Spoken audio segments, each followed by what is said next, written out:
Hello guys, welcome back to my channel. आज की video में हम जानेंगे एग्ज़ाम रिव्यू जो कि कल हुआ है और जो आज होना है। जी हाँ, आज आपका फर्स्ट शिफ्ट में 2 जून में जो एग्ज़ाम हुआ है एमटीएस का, उसमें कैसा पेपर आ रहा है और आपका इससे कहीं ना कहीं हेल्पफुल होगा आपका जो शाम की और दोपहर की शिफ्ट है उसमें। ठीक है।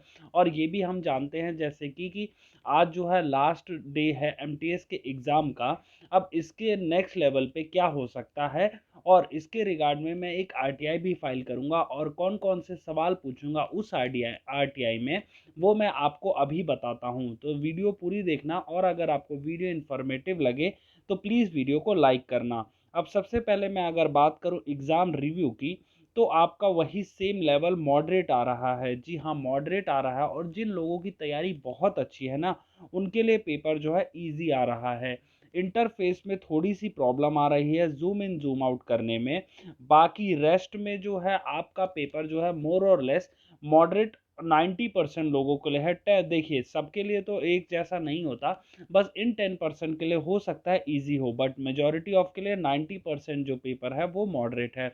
सेम अगर हम सब्जेक्ट वाइज बात करें तो इंग्लिश के कंपेयर में हिंदी जो है कंपैरेटिवली इजी आ रही है। जी हाँ, इंग्लिश के कंपेयर में हिंदी कंपैरेटिवली इजी आ रही है।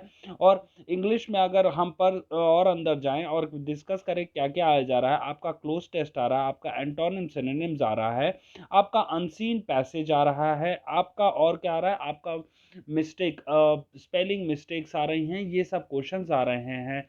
और उसके बाद वहीं हिंदी में अपठित गद्यांश आ रहा है 5 नंबर का, आपका तत्सम तद्भव, ये सब क्वेश्चन आ रहे हैं आपके हिंदी में। लेकिन एक और चीज़ है, एक महत्वपूर्ण जानकारी, अगर आप इंग्लिश और हिंदी में दोनों में से किसी एक में श्योर हैं कि मैं दोनों में ही कंफर्टेबल हूं, तो आई वुड सजेस्ट कि आप हिंदी चूज़ करें, क्योंकि हिंदी का पेपर कंपैरेटिवली इंग्लिश से इजी आ रहा है। नेक्स्ट अगर बात की जाए आपका मैथ्स, मैथ्स कैसी आ रही है, तो मैथ्स जो है आपकी लेंदी एंड कैलकुलेटिव। जी हाँ, लेंदी एंड कैलकुलेटिव आ रही है मैथ्स। ठीक है। तो इससे आपको क्लियर हो गया कि आपको कैसे करना है, या फिर आपको ये माइंड मेकअप करके जाना है। आपको फॉर्मूला बेस्ड क्वेश्चन कम ही नजर आएंगे और एरिथमेटिक के क्वेश्चंस आपको कंपैरेटिवली जो हैं आपके जो एडवांस मैथ्स हैं उससे ज़्यादा हैं। जी हाँ, एरिथमेटिक के क्वेश्चन ज़्यादा हैं as compare to advance maths. अब हम आगे अपना सब्जेक्ट जीके की बात करें, तो जीके में आपके करंट अफेयर्स, जी हाँ, करंट अफेयर्स आ रहे हैं ठीक ठाक से। और 2022 से आपके 2023 तक के करंट अफेयर्स आ रहे हैं। तो मतलब क्या है, आपका मोस्ट प्रोबेबली जो है अगस्त से, प्रीवियस ईयर अगस्त से अप्रैल और मई तक के आपके करंट अफेयर्स आ रहे हैं। और स्टैटिक जीके अच्छी खासी आ रही है। जी हाँ, अगर मेजॉरिटी ऑफ चंक की बात की जाए in between current affairs and static GK, आपका स्टैटिक जीके के 15 से लेके 16 क्वेश्चंस आपके स्टैटिक जीके के हैं, बाकी के मिसलेनियस हैं थोड़े बहुत, और करंट अफेयर्स के 5-6 क्वेश्चंस हैं। ठीक है। तो ये आपकी बात हो गई स्टैटिक जीके की। और कई कुछ प्रीवियस डे में आपका जो स्टैटिक जीके के कुछ क्वेश्चंस जो बहुत लेंदी आए हैं। जी हाँ, लेंदी भी आए हैं, ट्रिकी भी आए हैं। तो जीके जो है ऐसी आ रही। और कंप्यूटर की अगर बात की जाए, कंप्यूटर का आपका पेपर जो है बहुत इजी आ रहा है। जी हाँ, कंप्यूटर का जैसे जेएनयू में जिन्होंने नॉन टीचिंग स्टाफ का दिया होगा उनके कंपेयर में आपका जो है ये कंप्यूटर का कंपैरेटिवली इजी है। जिन लोगों ने फंडामेंटल आपके तैयार कर रखे हैं वो आसानी से कर ले जा रहे हैं। ठीक है। ये मत सोचना कि पेपर जो है कंप्यूटर का बहुत टफ आ रहा है। वो आपको एक कोई स्टैंडर्ड बुक अगर आपने अच्छे से पढ़ी है तो आपको उसमें फुल फॉर्म पूछे जा रहे हैं, आपको पूछा जा रहा है आपको कि प्रोग्रामिंग से रिलेटेड आपको, और फिर उसके बाद हार्डवेयर सॉफ्टवेयर इनसे रिगार्ड में आपके कंप्यूटर के क्वेश्चन आ रहे हैं। ठीक है गाइस, ये हो गया आपका प्रीवियस डे का और अभी फर्स्ट शिफ्ट का आपका करंट अफेयर्स का। अब उसके बाद हमारा रीजनिंग हो गया, मैथ्स हो गया। रीजनिंग का भी मैंने नहीं बताया, सॉरी। रीजनिंग का अगर मैं बात करूं, आपका ब्लड रिलेशन से क्वेश्चन है और मल्टीपल, मतलब आपका डाइवर्स क्वेश्चन है, एक स्पेसिफिक नहीं। और रीजनिंग, रीजनिंग और मैथ्स आपकी जो है ना, ये ट्रिकी आ रही है। जी हाँ, दोनों ट्रिकी आ रही हैं, लेंदी आ रही हैं। तो और वही अगर जिन लोगों ने मेरी वीडियो स्टार्टिंग से देखी होगी उनको समझ आ गया होगा कि इस पेपर को अप्रोच कैसे करना है। इस पेपर को पहले जीके, कंप्यूटर और इंग्लिश ये तीनों जो है 30 मिनट्स में कर लेने हैं। नेक्स्ट आपके 90 मिनट्स में आपको रीजनिंग प्लस मैथ्स करना है, ठीक है। रीजनिंग प्लस मैथ्स अगर ये करेंगे, ऐसे करेंगे तो आपका डेफिनेटली हो गया होगा और आपने एटलीस्ट, चाहे आपको क्वेश्चन पूरा ना आया हो पर आप अटेम्प्ट कर पाए होंगे और सारे क्वेश्चंस देख पाए होंगे, ठीक है। क्योंकि सबसे बड़ी बात हो रही है, कुछ लोगों की तो ये भी कंप्लेंट आ रही है कि वो क्वेश्चंस ही पूरे नहीं देख पा रहे हैं। तो आई होप आपने इस अप्रोच से अपना पूरा पेपर अटेम्प्ट कर लिया होगा, ठीक है गाइस। अब ये तो बात हो गई रिव्यू की। अब उसके बाद कई लोग ये क्वेश्चन पूछ रहे हैं, सर एक्सपेक्टेड कट ऑफ। देखिए गाइस, पेपर जब पूरी शिफ्ट का कंप्लीट हो जाएगा और हम लोग जब 100% श्योर हो जाएंगे कि हाँ पेपर मॉडरेट आ रहा है, तो उसी के अकॉर्डिंगली, क्योंकि देखिए इस बार नॉर्मलाइजेशन का भी एक इसमें वो नोटिफिकेशन आया था।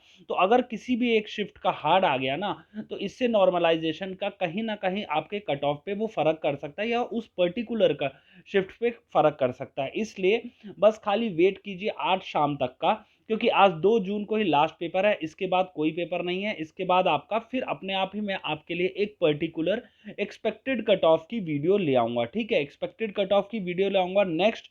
और एक और चीज की बात की जाए, आरटीआई। आरटीआई का भी मैंने एक चीज सोची है कि आज या कल में मैं आपके लिए एक आरटीआई फाइल करूंगा, जिसमें मैं आपसे एनटीए से कुछ पर्टिकुलर क्वेश्चंस पूछूंगा। अब वो क्वेश्चन कौन कौन से होंगे? वो होंगे कि अटेंडेंस के रिगार्ड में, जी हाँ अटेंडेंस के रिगार्ड में, कि हर एक कैटेगरी में कितने लोगों ने आपका पेपर अपीयर किया है। क्योंकि क्या है, फॉर्म फिलअप करना और पेपर में एक्चुअल में अपीयर करने में ज़मीन आसमान का फ़र्क होता है।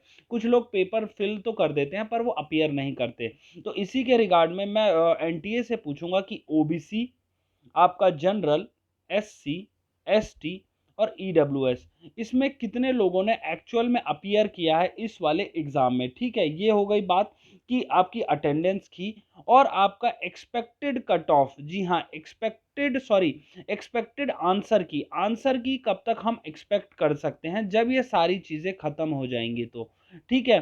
तो उसके लिए आपको वेट करना होगा। जैसे ही ये सारी चीज़ें ख़त्म हो जाती हैं, आपका सारा लास्ट शिफ्ट का पेपर हो जाता है, फिर मैं इनसे पूछ लूँगा। और एक और चीज़, बाकी अभी आपने अगर पेपर ध्यान से देखा हो या नोटिफिकेशन ध्यान से पढ़ा हो, तो ये तो सिर्फ 3 ही पोस्ट के रिगार्ड में है। बाकी पोस्ट के एग्ज़ाम कब तक एनटीए कंडक्ट करवाना चाहेगी, उसके रिगार्ड में भी मैं आरटीआई में क्वेश्चंस पूछ के आरटीआई डायरेक्ट एनटीए से पूछने की कोशिश करूंगा और देखते हैं कि क्या जवाब आता है। और जवाब जनरली 10 से लेके 12 दिन, मैक्स टू मैक्स आपका देखिए मैक्सिमम तो 30 डेज होता है, लेकिन 10 से लेके 15 दिन के बीच में आपका आरटीआई का जवाब आ जाता है, ठीक है। तो मैं उसमें आपको जैसे ही आपका आंसर आ जाएगा, ऑफिशियल रिप्लाई आपको पढ़ा दूंगा, या और ऑफिशियल रिप्लाई पढ़ाकर आपको इंश्योर कर दूंगा कि ये चीज़ें आई हैं या इतनी अटेंडेंस हुई थी, जिससे एक हम रफ एनालिसिस कर पाएँ कि कितनी अटेंडेंस गई है। क्योंकि मोस्टली क्या होता है, 60 to 70% ही लोग अटेंडेंस में अपीयर करते हैं। तो इस वाले पेपर में कितने करेंगे वो हमें एनटीए के अलावा कोई नहीं बता सकता। उसके लिए ही आरटीआई में फाइल करूंगा, ठीक है गाइस। तो गाइस ये हो गया मेरी तरफ से आपके लिए, जिसमें मैंने आज आपसे प्रीवियस डे का एग्जाम रिव्यू डिस्कस किया है, आज फर्स्ट शिफ्ट का रिव्यू डिस्कस किया, और आरटीआई में मैं कौन कौन से क्वेश्चन पूछूंगा, जो कि पहला होगा अटेंडेंस के रिगार्ड में, एक्सपेक्टेड आंसर की के रिगार्ड में, और उसके बाद expected rest of the exam कब होंगे उसकी डेट के रिगार्ड में। ये 3 आरटीआई में मैं क्वेश्चन फाइल करूंगा और आपको जैसे ही आंसर आएगा उसका आंसर एक वीडियो की फॉर्म में आपको प्रेजेंट करने की कोशिश करूंगा। ये था आज का मेरी तरफ से वीडियो। अगर आपको मेरे एफर्ट्स आपके लिए पसंद आ रहे हैं तो प्लीज़ इस वीडियो को लाइक ज़रूर करना और चैनल को सब्सक्राइब ज़रूर कर लेना, जिससे जब भी मैं आरटीआई की वीडियो डालूं आपको सबसे पहले नोटिफिकेशन आ पाए और आप अपने सारे सवालों के जवाब जान पाएं direct from the horses mouth. ये था आज का video. Thank you for watching. Do like, share and subscribe.